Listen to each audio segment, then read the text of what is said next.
may be wondering, what exactly is a coho salmon? A coho salmon is from the Pacific Ocean and is often fished as game. It is about 20 inches long and in some cases can be up to 20 pounds. The coho salmon is also known as the silver salmon, and they migrate from the ocean to freshwater rivers to spawn. After 3 years of swimming in the ocean, males come back to their original spawning grounds to have kids. Recent rain in Marin has contributed to the number of coho salmon spawning in Lagunitas Creek because there is now enough water for them to swim in. So far, the Marin Municipal Water District ecologists counted 160 spawning fish in the creek. That is slightly higher than the average for this time of year in the last 12 years. It remains a mystery why we're seeing so many fish but only slightly above average numbers. Many of the fish have already spawned this year, so the average fish count may still grow considerably. Fingers crossed. Unfortunately, the government shutdown led to a lack of funding during the fish spawning season. Back in 2015, coho salmon were released back into the Redwood Creek and here at Muir Beach.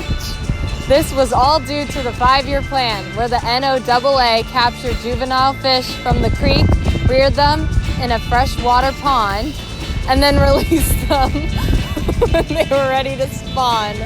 The Redwood Creek watershed, where Muir Beach is one of the 25 global biodiversity hotspots recognized by the Nature Conservancy and targeted by the global conservation community as key to preserving the world's ecosystems. The creek and its watershed are also home to some of the West Coast's most imperiled species, including the coho salmon.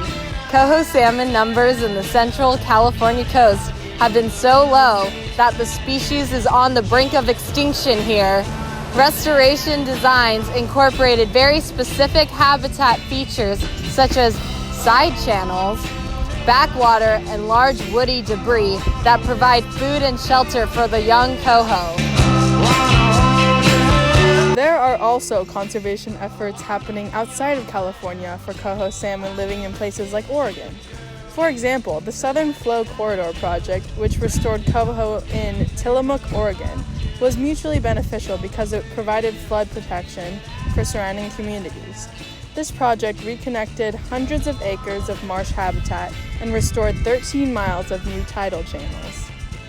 On the Oregon coast, NOAA partners are leveraging the strong engineering skills of beavers to restore the important habitat of the threatened coho salmon. This pilot project will assist beavers in building dams in key areas of tributaries where juvenile migrating fish go. Once these beaver dams are built, they actually create slower moving sections of stream for juvenile fish to use as a habitat. Adult salmon are also able to pass beaver dams when they migrate back upstream to spawn. Pretty cool, right? These and many more innovative projects are helping to turn back the clock to times where the beaver and coho salmon populations were abundant.